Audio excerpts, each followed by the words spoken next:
ओम नमः शिवाय। हर हर महादेव।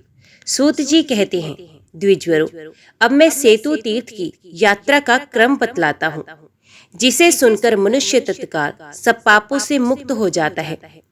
श्रेष्ठ बुद्धि वाला पुरुष स्नान और आचमन करके विशुद्ध चित्त हो नित्य क्रम पूरा कर ले। उसके बाद भगवान रामेश्वर शिव तथा राघवेंद्र श्री रामचंद्र जी की प्रसन्नता के लिए वेदों के पारगामी ब्राह्मण को यथाशक्ति भोजन कराए। फिर सब अंगों में भस्म धारण करके मस्तक में त्रिपुंड अथवा गोपी चंदन से तिलक करे। रुद्राक्ष की माला धारण करके हाथ में पवित्री पहन ले और पवित्रता पूर्वक ये संकल्प करे कि मैं सेतु तीर्थ की यात्रा करूंगा। तत्पश्चात भक्ति भाव से अष्टाक्षर मंत्र का जप करते हुए मौन आलंबन पूर्वक अपने घर से निकले अथवा शिवजी का पंचाक्षर नाम मंत्र जपता रहे। मन को वश में रखे। प्रतिदिन एक बार हविष्यान्न भोजन करे। क्रोध और इंद्रियों को काबू में रखे। जूता, खड़ाऊ अथवा छाता ना धारण करे। पान ना खाए, तेल ना लगाए। स्त्री प्रसंग आदि से बचकर रहे। शौच संतोष आदि नियमों के साथ सदाचार के पालन में तत्पर है। समय पर संध्या उपासना करे। तीनों समय गायत्री की उपासना और श्री रामचंद्र जी का ध्यान करता रहे। मार्ग में सेतु तीर्थ की महिमा का प्रतिदिन आदर पूर्वक पाठ करे अथवा रामायण या किसी अन्य पुराण का पाठ करे। व्यर्थ की बातें छोड़कर सेतु तीर्थ की यात्रा करे। आत्म शुद्धि के लिए प्रतिग्रह ना स्वीकार करे। सदाचार को ना छोड़े। मार्ग में शिव विष्णु आदि की पूजा तथा बलि वैश्व देवादि क्रम करता रहे।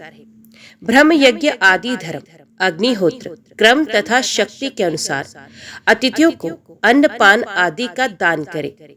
रास्ते में भगवान शिव और विष्णु आदि के नाम जपे तथा उनके स्तोत्रों का पाठ करे। निषिद्ध कर्मों को सर्वथा त्याग दे और सदा धर्म का ही आचरण करे। इस प्रकार के नियमों का पालन करते हुए पहले सेतु मूल स्थान को जाए। वहां एकाग्रचित हो समुद्र का आवाहन करके उसे प्रणाम करे। तदंतर समुद्र के लिए अर्घ्य दे। अर्घ्य के पश्चात भगवान से आज्ञा लेकर समुद्र में स्नान कराए। मन ही मन भगवान का चिंतन करते हुए मुनि देवता वानर और पितरों के लिए तर्पण करे। समुद्र को प्रणाम करने का मंत्र विश्व में गुप्त रूप से व्यापक एवं जलों के स्वामी श्री विष्णुदेव आपको नमस्कार है, नमस्कार है। हिरण्य में श्रृंग से सुशोभित नदीपति सागर आपको नमस्कार है, आपको नमस्कार है। सब रत्नों के आकार महासागर तुम सर्व रत्न में एवं श्री संपन्न हो। तुम ही सब रत्नों में प्रधान हो। मेरा दिया हुआ ये अर्घ्य स्वीकार करो। भगवान से आज्ञा लेने का मंत्र संपूर्ण जगत के आधार शंख चक्र गदाधारी नारायण अपने तीर्थ का सेवन करने के लिए मुझे आज्ञा दीजिए। सेतु की पूर्व दिशा में सुग्रीव का, दक्षिण में नल का, पश्चिम में मयंद का, उत्तर में द्विद का और मध्य में श्री राम, लक्ष्मण या सीवनी सीता, अंगद, वायुपुत्र हनुमान तथा विभीषण का स्मरण करना चाहिए। हिरण्यश्रगम इत्यादि 2 मंत्रों द्वारा नाभि में भगवान नारायण का स्मरण करें। स्नान आदि कर्मों में भगवान नारायण का चिंतन करने वाला पुरुष ब्रह्मलोक को प्राप्त होता है। वे संसार में फिर जन्म नहीं लेता। उसके समस्त पापों का भी प्रायश्चित हो जाता है। प्रहलाद, नारद, व्यास, अम्बरीश, शुक तथा अन्य भक्तों का एकाग्रचित होकर चिंतन करना चाहिए। समुद्र में स्नान करने का मंत्र हे सागर, तुम वेदों के आदि तथा वेद और वशिष्ठ की योनि हो। सरिताओं के स्वामी हो और संपूर्ण रत्नों की उत्पत्ति के स्थान हो। अग्नि तुम्हारा कारण तथा यज्ञ तुम्हारे शरीर का उपादान है। तुम भगवान विष्णु के वीर्य को धारण करते हो। तुम अमृत की नाभि हो। तुम्हारे जल से तथा जो नदियां समुद्र में प्रवेश करती हैं, उनसे संबंध रखने वाले अन्य जल से भी सिर सहित स्नान करके मैं अपने इस पाप को शरीर से उसी प्रकार त्याग देता हूँ जैसे सर्प अपने पुराने केंचुल को त्याग देता है। इस प्रकार सेतु में 3 बार स्नान करे। यदि मनुष्य देवी पत्तन से प्रारंभ करके सेतु की यात्रा करे तो 9 प्रस्तरों के बीच से मोक्षदायक सेतु में अपनी पाप राशि के निवारण के लिए समुद्र स्नान करे और यदि दर्भशयन के मार्ग से मुक्तिदायक सेतु तीर्थ में जाए तो वहां समुद्र में ही स्नान करे। स्नान के पश्चात पिप्पलाद, कवि, कनक, कृतांत, जीवितेश्वर, मन्यु, कालरात्रि, विद्या, अह, गणेश्वर, वशिष्ठ, वामदेव, पराशर, उमापति, वाल्मीकि, नारद, वालखिल्य, मुनिगण, नल, नील, गवाक्ष, गव्य, गंधमादन, मैंद, द्विद, शरभ, ऋषभ, सुग्रीव, हनुमान, वेगदर्शन, राम, लक्ष्मण, सीता तथा विभुन, इन सबके लिए चतुर्थ नामों का नमः सहित उच्चारण करके तर्पण करना चाहिए, जैसे पिप्लादाय नमः, कव्य नमः इत्यादि। देवताओं, ऋषियों तथा पितरों को विधि पूर्वक क्रमश अक्षत या तिल युक्त जल से उनके द्वियांत नामों का उच्चारण करके तर्पण करे। मनुष्य प्रसन्नचित हो हाथों में पवित्री धारण करके जल में खड़ा होकर तर्पण करे। इस प्रकार तर्पण और नमस्कार करके जल से बाहर निकले, भीगे वस्त्र को खोलकर सूखा वस्त्र पहन ले, फिर आचमन करके हाथ में पवित्री लिए हुए विधि पूर्वक श्राद्ध करे। तिल और चावलों से पितरों को पिंड दे। तदंतर चक्र तीर्थ में जाकर वहां भी स्नान करे और सेतु के अधिपति भगवान श्री नारायण का दर्शन करे। जो पश्चिम मार्ग से जाता हो वे वहां के चक्र तीर्थ में स्नान करके दर्भशैया पर सोने वाले भगवान का भक्ति पूर्वक दर्शन करे। उसके बाद कपि तीर्थ में स्नान करके सीता कुंड में गोता लगाए। तत्पश्चात उत्तम फल वाले ऋण मोचन तीर्थ में स्नान करके वहां भगवान श्री रामचंद्र जी को प्रणाम करे। फिर लक्ष्मण तीर्थ में जाए और कंठ से ऊपर शौर करके अपने पापों का चिंतन करते हुए उसमें स्नान करे।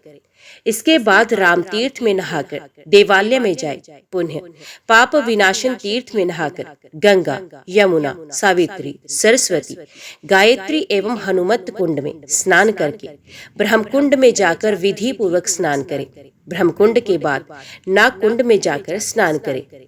वे समस्त पापों और नरक के कलेशों का नाश करने वाला है। तदंतर अति उत्तम अगस्त्य तीर्थ में स्नान करे। वहां से अग्नि तीर्थ में जाकर स्नान, तर्पण और विधि पूर्वक श्राद्ध करे। चक्र आदि तीर्थ सब पातकों का अपहरण करने वाले हैं। वे क्रमश यहाँ बताए गए हैं। उसी क्रम से अथवा अपनी रुचि के अनुसार उन सब तीर्थों में नहाकर श्राद्ध आदि करे। तत्पश्चात रामेश्वर में पहुंचकर परमेश्वर भगवान शिव की सेवा करे। फिर सेतु माधव में आकर क्रमश राम, लक्ष्मण, सीता, हनुमान तथा अन्य कपिवरों के तीर्थों में वहां जाकर नियम पूर्वक स्नान करे। फिर भगवान रामेश्वर तथा श्री रामचंद्र जी को नमस्कार करके धनुषकोटि में नहाने के लिए जाए। वहां स्नान करके अपनी शक्ति के अनुसार धन दान करे। उसके बाद कोटि तीर्थ में आकर नियम पूर्वक स्नान करे और रामेश्वर नामक भगवान शिव को प्रणाम करके अपने पास धन हो तो ब्राह्मणों को स्वर्ण दान करे। तिल, धान्य, गोश, क्षेत्र, वस्त्र, चावल आदि दान करे। धूप, दीप, नैवेद्य एवं पूजा के अन्य उपकरण भगवान रामेश्वर को अर्पण करे। फिर भक्ति पूर्वक प्रणाम करके आज्ञा ले सेतु माधव के समीप जाए। उन्हें भी धूप, दीप आदि भेंट करके उनकी आज्ञा ले पूर्वोक्त नियमों का पालन करते हुए अपने घर लौटे।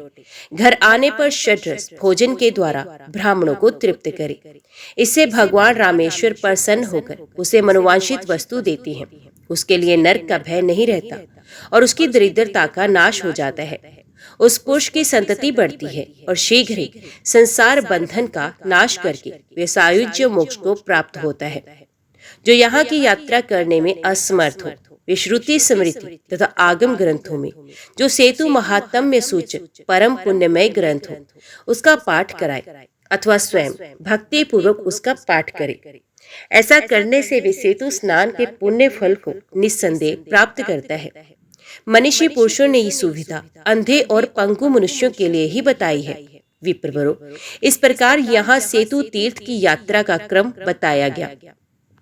जो इसे पढ़ता अथवा सुनता है वे सब दुखों से मुक्त हो जाता है। मुनिवरों, सेतु तीर्थ में किया हुआ जप, होम, तप और दान सब अक्षय कहा जाता है।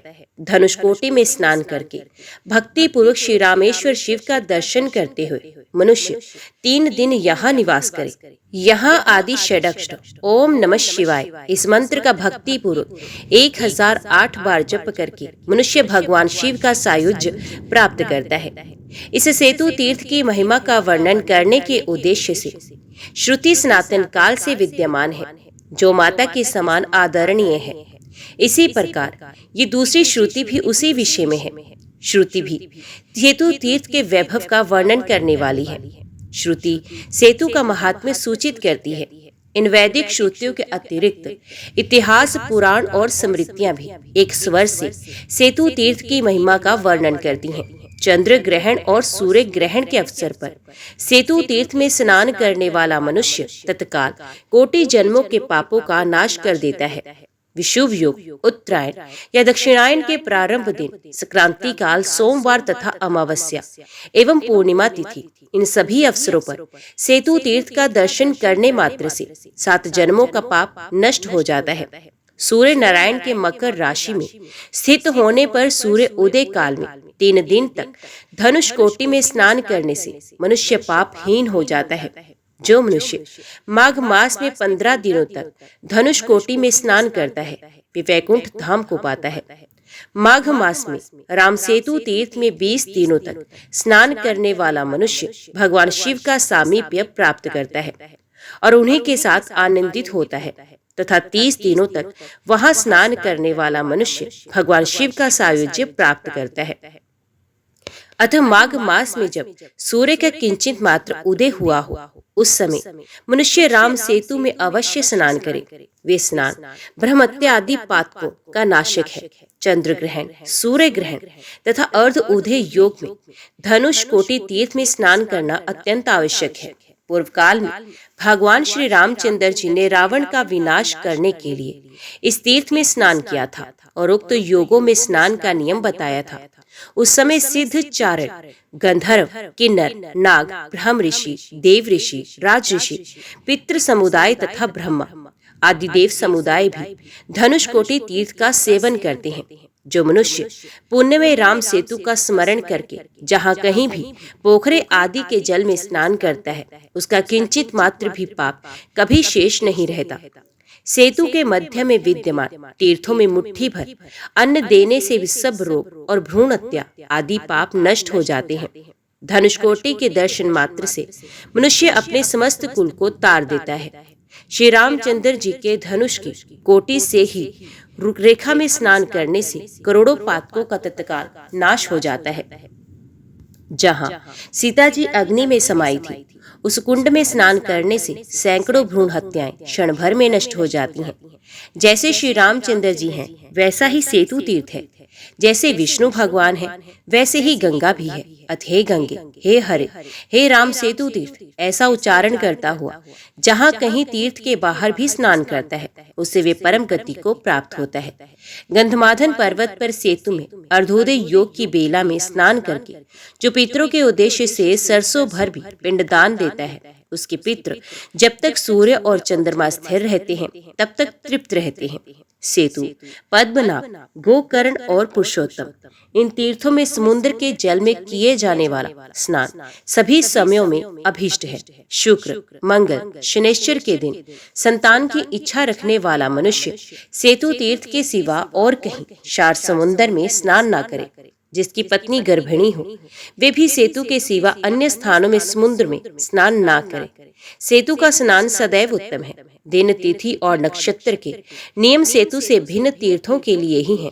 सेतु में नदी और समुद्र के संगम में, गंगा सागर संगम में, गोकर्ण क्षेत्र में और पुरुषोत्तम तीर्थ में भी सदैव समुद्र स्नान का विधान है। इन तीर्थों के अतिरिक्त और कहीं बिना पर्व के समुद्र के जल का स्पर्श न करें। सीता और लक्ष्मण के साथ भगवान श्री रामचंद्र जी ने यहाँ सब देवताओं, पितरों और मुनियों के सुनते हुए ये प्रतिज्ञा की थी, जो मनुष्य यहाँ मेरे द्वारा निर्मित सेतु में स्नान करेंगे, वे यहाँ मेरे प्रसाद से फिर जन्म नहीं ग्रहण करेंगे। मेरे सेतु के दर्शन मात्र से सब पाप नष्ट हो जाते हैं। राम सेतु में रक्षा के लिए भगवान महाविष्णु सेतु माधव नाम से प्रसिद्ध होकर निवास करते हैं। माघ के महीने में जब सूर्य नारायण श्रवण नक्षत्र में स्थित हो, तब रविवार के दिन सूर्य के अर्धोदय काल में यदि नागकरण रहत अमावस्या हो, साथ ही व्यतिपात योग भी हो, तो उस समय वे अधोदय योग पुण्यदायक माना गया है।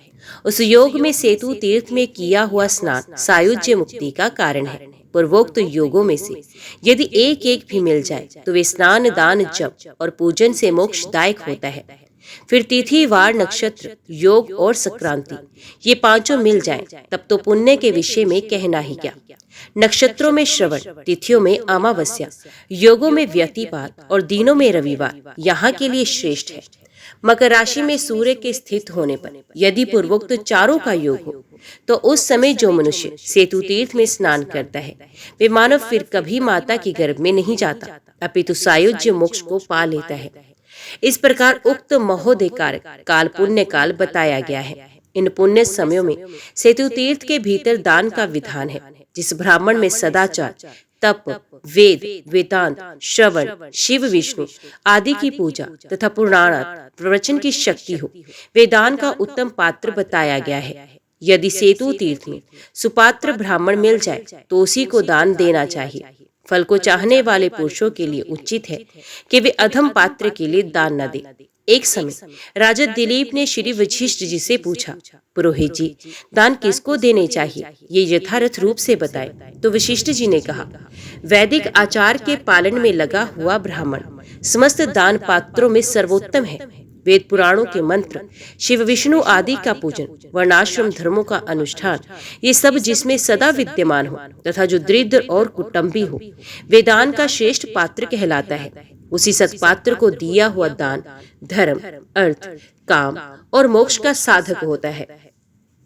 पुण्य तीर्थों में सत्पात्र को दिया हुआ दान हितकारक होता है। दुष्ट पात्र को दान देने से नाना प्रकार के दोष प्राप्त होते हैं, अतः सब प्रकार के यत्न करके सत्पात्र को दान देना चाहिए। सत्पात्र तीर्थ में उपस्थित ना हो तो किसी भी सत्पात्र को देने का संकल्प करके तीर्थ में जल छोड़ देना चाहिए। यदि वे सत्पात्र जीवित ना हो तो संकल्पित वस्तु उसके पुत्र को देनी चाहिए, परंतु तीर्थ में अधम पात्र को दान कदापि नहीं देना चाहिए। श्री सूत जी कहते हैं, वशिष्ठ जी के ऐसा कहने पर राजा दिलीप ने तब से सदत सत्पात्र को ही उत्तम दान दिया। अयोध्या, दंडकारण्य, विरूपाक्ष, वेंकटाचल, शालिग्राम, प्रयाग, कांची, द्वारका, मथुरा, पद्मनाभ, काशी, विश्वनाथपुरी, सब नदियां, समुद्र तथा भास्कर पर्वत, इन क्षेत्रों में मुंडन और उपवास आवश्यक बताया गया। जो मनुष्य मुंडन और उपवास ना करके अपने घर को चला जाता है, उसके साथ ही उसके पातक भी उसके घर लौट जाते हैं। गंधमादन पर्वत पर जो 24 तीर्थ हैं, उनमें से लक्ष्मण तीर्थ में मुनियों ने मुंडन कराने का आदेश दिया है। लक्ष्मण तीर्थ के तट पर केवल सर के बाल बनवाने चाहिए। इस प्रकार सेतु में सदा अर्ध उदय योग में स्नान करना चाहिए। सेतु में अर्ध उदय के समय अर्ध उदय नाम से प्रसिद्ध निर्मल भगवान जगन्नाथ का पूजन करें, उससे श्री विष्णु प्रसन्न होते हैं। तत्पश्चात मंत्र पढ़कर सूर्य और चंद्रमा को अर्घ्य दे।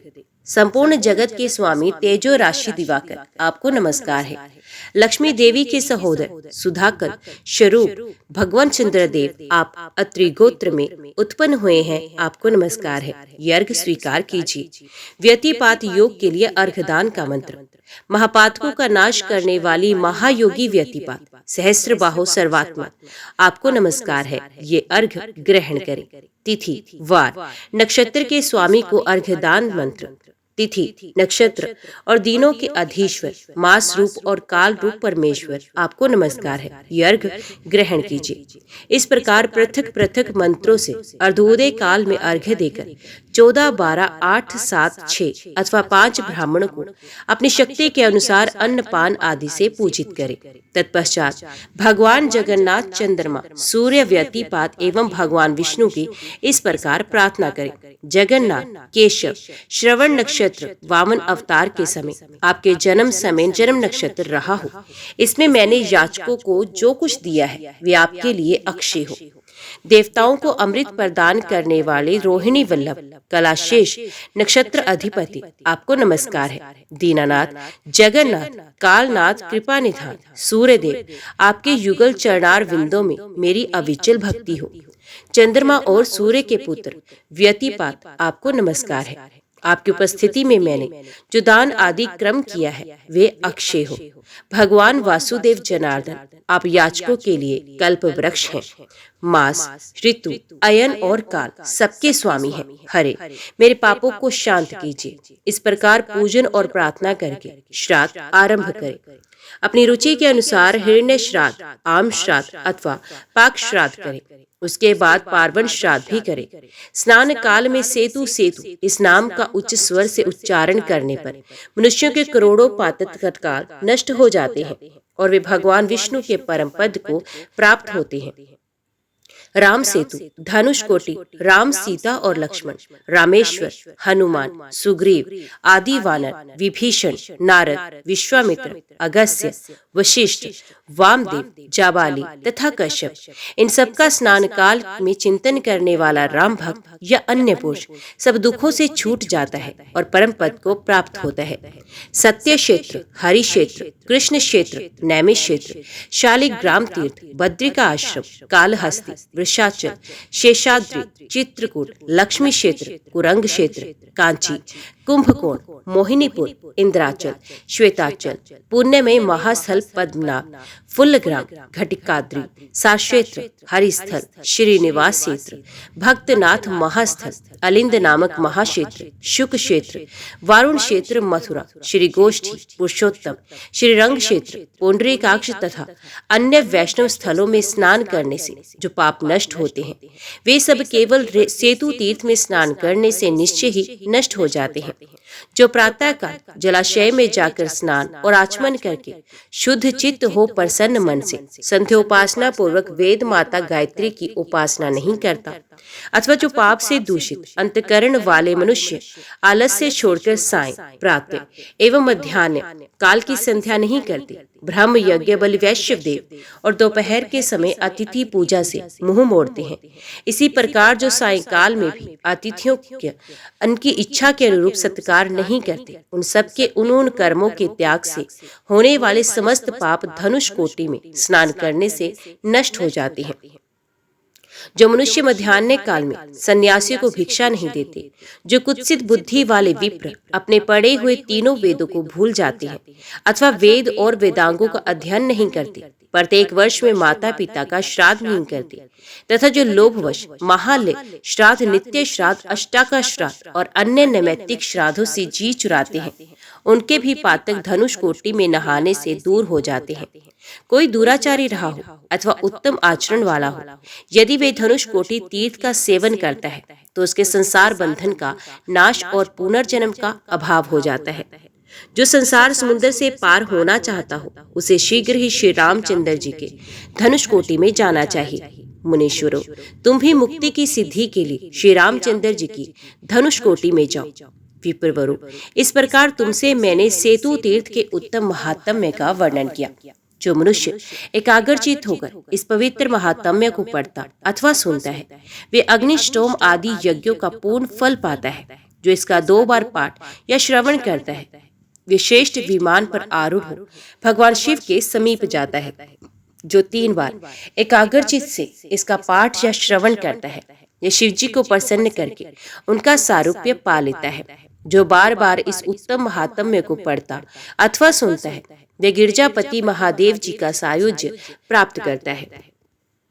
जो मनुष्य प्रतिदिन इस महात्म्य का 1 श्लोक, आधा श्लोक, 1 चरण, 1 पद अथवा 1 अक्षर भी पढ़ता है उसका उस दिन का किया हुआ पाप उसी क्षण नष्ट हो जाता है।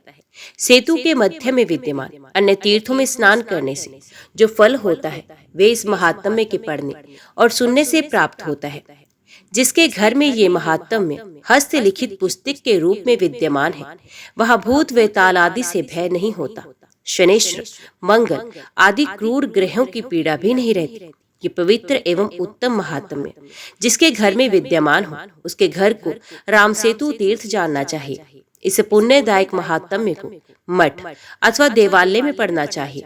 नदी और सरोवर के किनारे अथवा पवित्र वन भूमि या श्रोत्रियों के घर पर इसका पाठ करना चाहिए। विशुभ योग में अयारंभ के दिन, पुण्य में एकादशी तिथि को तथा अष्टमी और चतुर्दशी को इस महात्म्य का विशेष रूप से पाठ करना चाहिए। मनुष्य मन और इंद्रियों को संयम में रखकर ही इस महात्म्य को पढ़े तथा श्रोता भी शौच संतोष आदि नियमों से युक्त होकर ही इस उत्तम प्रसंग को सुने। ये पवित्र महात्म्य वेदार्थों के समावेश से विस्तार को प्राप्त हुआ है। ये सब पापों का नाश करने वाला है। स्मृतिकारों को ये मान्य है और मुनिवर व्यास जी को भी अत्यंत प्रिय है। अपना कल्याण चाहने वाले पुरुष को इसका श्रवण और पाठ करना चाहिए। सुनाने वाले आचार्य को भी अपनी अपनी शक्ति के अनुसार जो कुछ बन सके स्वर्ण आदि देना चाहिए, क्योंकि कथावाचक के पूजित होने पर ब्रह्मा, विष्णु और शिव तीनों देवता पूजित होते हैं और उनके पूजित होने पर तीनों लोक पूजित हो जाते हैं। दशरथ नंदन श्री राम के रूप में भूतल पर अवतीर्ण हुए साक्षात श्री हरि सीता और लक्ष्मण के साथ कृपा करके इस महावाक्य के वक्ता और श्रोताओं के इहलोक में भोग और परलोक में मुक्ति प्रदान करते हैं। नैमिषारण्य निवासियों, तुम लोगों ने मुझसे इस वेद सम्मत गूढ़ महात्म्य को भली भांति श्रवण किया। अब प्रतिदिन नियम पूर्वक रहकर आदर के साथ इस महात्म्य को पढ़ो और अपने नियम परायण शिष्यों को निरंतर बढ़ाओ। ऐसा कहकर सूत जी रोमांचित शरीर होकर अपने गुरु श्री व्यास जी का मन ही मन स्मरण करते हुए आंसू बहाने और नृत्य करने लगे। इसी बीच में महाविद्वान पराशर नंदन महामुनि व्यास शिष्य पर अनुग्रह करने की इच्छा से वहां शीघ्र प्रकट हो गए। सत्यवती नंदन व्यास जी को वहां आया हुआ देख सूत जी ने नैमिषारण्य निवासी समस्त मुनियों के साथ उनके चरणार विंदों में दंड की भांति गिरकर साष्टांग प्रणाम किया और आनंद के आंसू बहाने लगे। चरणों में पड़े हुए अपने प्यारे शिष्य को व्यास जी ने दोनों हाथों से उठाया तथा आशीर्वाद से प्रसन्न करते हुए बारंबार हृदय से लगाया। तत्पश्चात मुनियों के लाए हुए उत्तम आसन पर महातेजस्वी व्यास जी बैठे। उस समय उन्होंने शौनकादि मुनियों से कहा, मुनिवरों, मैंने इस समय ये जान लिया था कि मेरे शिष्य सूत ने तुमसे सेतु तीर्थ का उत्तम महात्म्य कहा है, जो बड़े बड़े पातकों का नाश करने वाला है। ये महात्म्य बड़ा ही महत्वपूर्ण है। सब पुराणों में यही मुझे अधिक प्रिय है। धर्मराज युधिष्ठिर मेरी आज्ञा मानकर अपने पुरोहित धौम्य से प्रतिदिन ये महात्म्य सुनते हैं। अतः तुम भी इस उत्तम सेतु महात्म्य को सदा पढ़ो, सुनो और अपने शिष्य को पढ़ाओ। व्यास जी का ये वचन सुनकर मुनियों ने बहुत अच्छा कहकर उनकी आज्ञा शिरोधार्य की।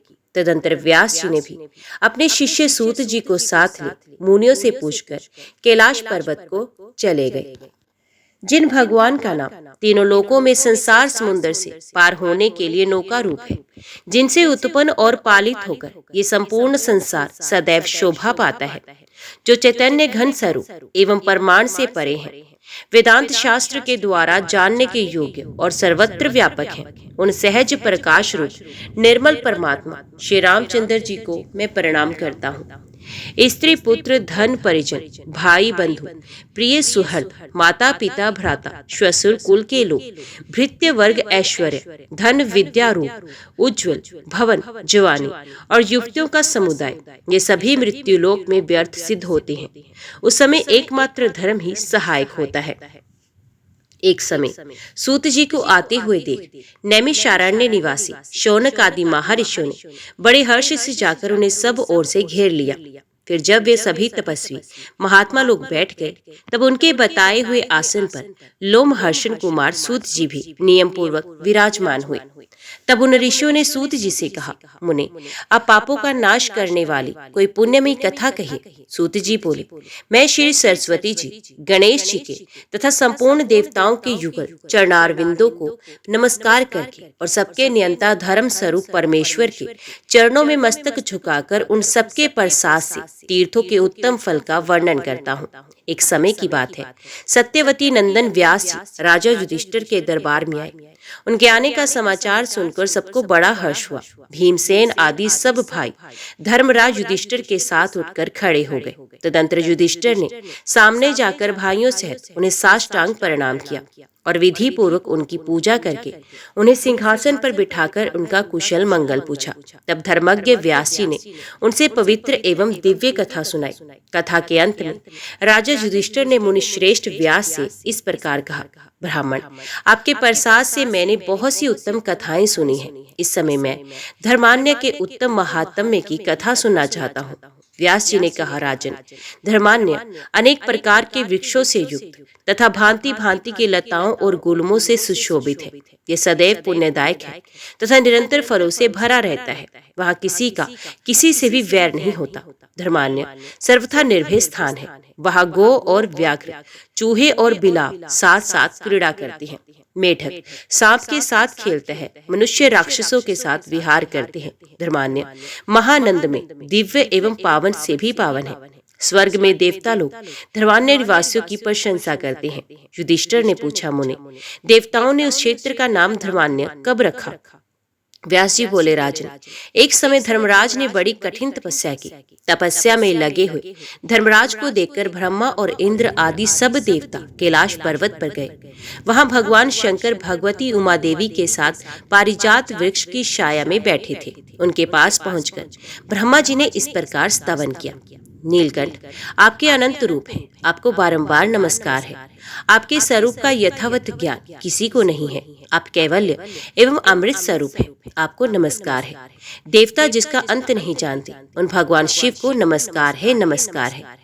वाणी जिनकी प्रशंसा करने में असमर्थ है, उन चिदात्मा शिव को नमस्कार है। योगी समाधि में निश्चिल होकर अपने हृदय कमल के कोश में जिनके ज्योतिर्मय स्वरूप का दर्शन करते हैं, उन श्री ब्रह्म को नमस्कार है। जो काल से परे काल स्वरूप, स्वेच्छा से पुरुष रूप धारण करने वाले त्रिगुण स्वरूप तथा प्रकृति रूप है, उन भगवान शंकर को नमस्कार है। प्रभु, अब भक्त जनों पर कृपा करके स्वेच्छा से सगुण रूप धारण करते हैं, आपको नमस्कार है। भगवान, आपके मन से चंद्रमा और नेत्रों से सूर्य की उत्पत्ति हुई है। देव, आप ही सब कुछ है, आप में ही सबकी स्थिति है। इस लोक में सब प्रकार की स्तुतियों के द्वारा स्तवन करने योग्य आप ही हैं। ईश्वर, आपके द्वारा ये संपूर्ण विश्व प्रपंच व्याप्त है, आपको पुनः पुनः नमस्कार है। इस प्रकार महादेव जी की स्तुति करके ब्रह्मा आदि देवता उनके आगे दंड की भांति पृथ्वी पर गिर पड़े। तब भगवान शंकर ने उनसे कहा, देवताओं, तुम क्या चाहते हो? ब्रह्मा जी ने कहा, सबके दुखों का नाश करने वाले महादेव धर्मात्मा धर्मराज ने बड़ी दुस्सह तपस्या की है। ना जाने वे देवताओं का कौन सा उत्तम स्थान लेना चाहते हैं। यही सोचकर इंद्र आदि सब देवता उनकी तपस्या से थर्रा उठते हैं। देवेश, आप उन्हें तपस्या से उठाइए। महादेव जी बोले, देवताओं, मैं सच कहता हूँ, तुम्हें धर्मराज से कोई भय नहीं। ये सुनकर सब देवता उठे और भगवान शिव की परिक्रमा एवं बार बार नमस्कार करके अपने अपने स्थान को चले गए। परंतु इंद्र को नींद नहीं आई, उनकी सुख शांति खो गई। वे मन ही मन सोचने लगे, मेरे लिए ये बड़ा भारी विघ्न उपस्थित हुआ। धर्मराज ने मेरा इंद्र पद हड़प लेने के लिए ही यह अत्यंत दुष्कर तप प्रारंभ किया। ऐसा विचार करते हुए इंद्र ने देवताओं से कहा, मैंने बहुत क्लेश उठाकर जिसे प्राप्त किया है उसी को धर्मराज क्या मुझसे छीन लेना चाहते हैं। ये सुनकर बृहस्पति जी बोले, इनकी तपस्या में विघ्न डालने के लिए वहां उर्वशी आदि अप्सराओं को भेजा जाए। तब इंद्र ने अप्सराओं से कहा, तुम सब लोग शीघ्र धर्मान्य को जाओ और जहां धर्मराज दुष्कर तपस्या में संलग्न हो वहां पहुंचकर उन्हें इस प्रकार लुभाओ जिससे वे तपस्या से भ्रष्ट हो जाए। इंद्र का ये वचन सुनकर वर्धिनी नामक अप्सरा ने कहा, पाक शासन, मैं देवताओं के कार्य की सिद्धि के लिए अपनी माया तथा रूप के बल से पूरी चेष्टा करूंगी। ऐसा कहकर वर्धिनी उस स्थान पर गई जहां धर्मराज तपस्या करते थे। वह अधिकाधिक वस्त्रों आभूषणों से विभूषित हो, कपोल पर रोले की बेंदी और नैनों में काजर लगाकर मनोहर रूप बनाकर उनके सामने गई और सबके मन को लुभाने वाला नृत्य करने लगी। उस समय धर्मराज का मन सहसा शुद्ध सा हो उठा। राजन, भूतल पे नारी का योनि कुंड कुंभिपाक के समान रचा गया है। वे रमणीय अपने नेत्र रूपी रज्जु से दृढ़ता पूर्वक बांधकर मनस्वी पुरुषों को नीचा दिखाती हैं। अज्ञानी पुरुष को अपनी कुछ रूपी महादंडों से ताड़ित करके अचेत कर देती और शीघ्र ही उसे नरक में गिरा देती हैं। तब तक ही मन की स्थिरता, शास्त्र ज्ञान तथा सत्य आदि गुण सुरक्षित रहते हैं, जब तक कि सचेत पुरुषों के आगे बिछाए हुए जाल की भांति रूप यौवन के मद से मतवाली युक्ति नहीं आती। तभी तक तपस्या की वृद्धि होती है, तभी तक दान दया इंद्रिय स्वयं सूझते हैं, और तभी तक स्वाध्याय, सदाचार, पवित्रता, धैर्य और व्रत की रक्षा होती है। जब तक के मनुष्य भयभीत हरणी की भांति चंचल लोचनों वाली चपला तरुणी के नेत्रों से नहीं देखता। वर्धिनी ने धर्मराज से पूछा, प्रभु, समस्त चराचर जगत धर्म में ही स्थित है, वही साक्षात धर्म रूप होकर आप ये दुष्कर तप क्यों कर रहे हैं? यमराज ने कहा, भामिनी, मैं भगवान महेश्वर के स्वरूप का दर्शन करना चाहता हूँ, इसलिए कठिन तपस्या कर रहा हूँ। वर्धिनी बोली, धर्म, इस तपस्या के ही कारण इंद्र आपसे भयभीत हो गए हैं। उन्हीं से प्रेरित होकर मैं यहाँ आपकी तपस्या में विघ्न डालने आई हूँ। वर्धिनी के सत्य भाषण से सूर्य नंदन यम बहुत संतुष्ट हुए। उन्होंने वर्धिनी से इस प्रकार कहा, मैं समस्त पाप कर्म दुष्टात्मा प्राणियों के लिए यमराज हूँ और सभी जितेंद्रिय मनुष्यों के लिए धर्म स्वरूप हूँ। वही मैं तुम्हें दुर्लभ वर देता हूँ, तुम कोई मनोवांछित वर मांगो। वर्धिनी बोली, धर्मधारियों में श्रेष्ठ, मुझे लोगों के हित के लिए इंद्रलोक में स्थिरता पूर्वक निवास प्रदान कीजिए। यमराज ने कहा, एवं वस्तु, अब तुम शीघ्रता पूर्वक कोई दूसरा वर मांगो। वर्धिनी बोली, महामती, इस महाक्षेत्र में इसी स्थान पर मेरे नाम से एक प्रसिद्ध तीर्थ हो, जो सब पापों को नाश करने वाला हो। उसमें किया हुआ दान, होम, तप और स्वाध्याय अक्षय हो।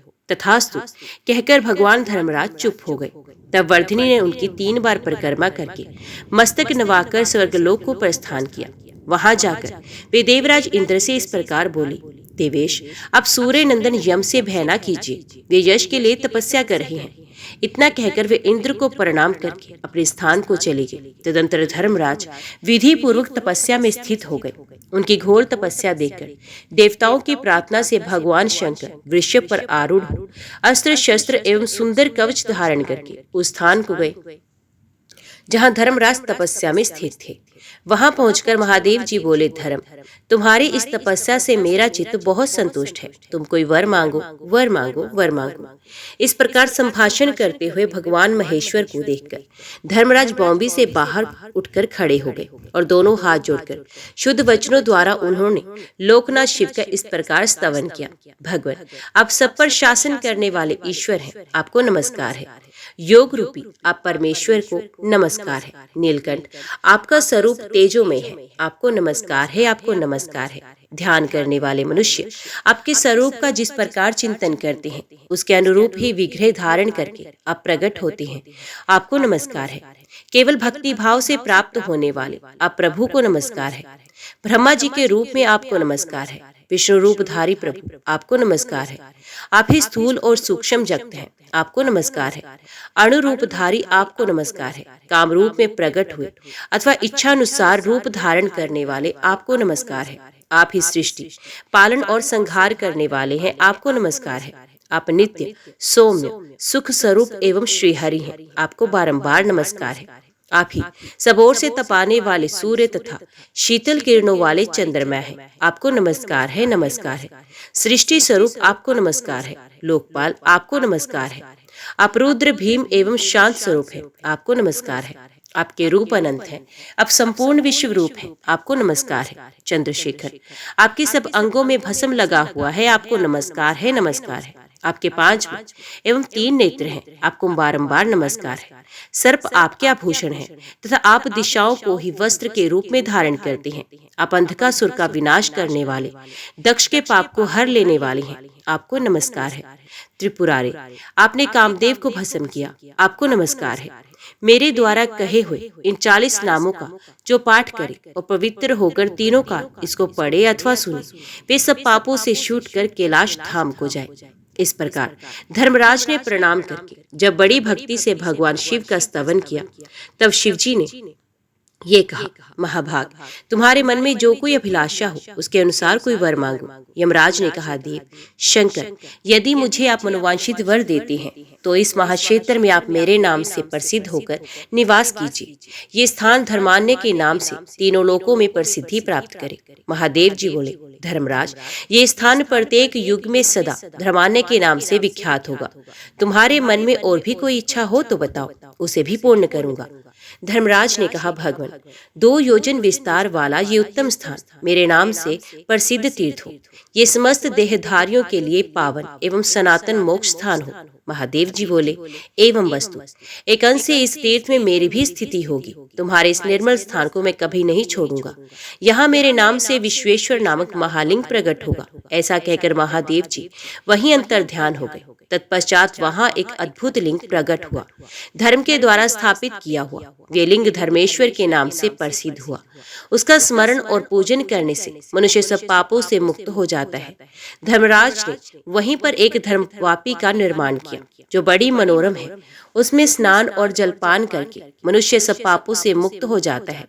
जो मनुष्य व्याधि दोष के नाश और कलेश की शांति के लिए उस धर्मवापी में स्नान करके यम तर्पण करता है, उसको कोई उपद्रव नहीं होता। अंतरिया, तिजारी, 4 दिनों पर होने वाले ज्वर, किसी नियत समय पर होने वाला ज्वर तथा शीत ज्वर आदि जितने भी रोग हैं, सभी उस मनुष्य को पीड़ा नहीं देते।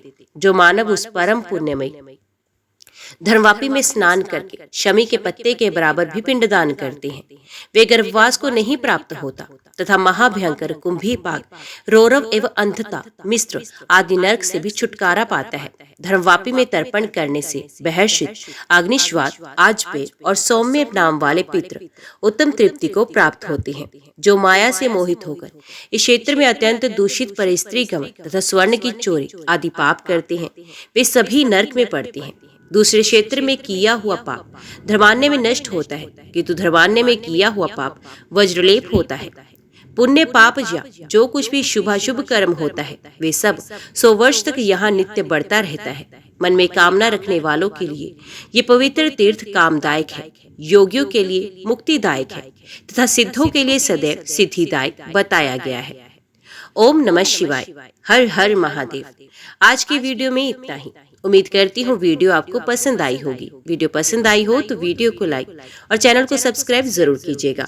जय श्री हरि लिखकर कमेंट बॉक्स में अपनी हाजिरी और अपने सुझाव देना ना भूलेगा। तो मिलते हैं अगली कथा अगले अध्याय के साथ। तब तक के लिए देखते व सुनते रहिए। जय मां कंजक, जय माता दी।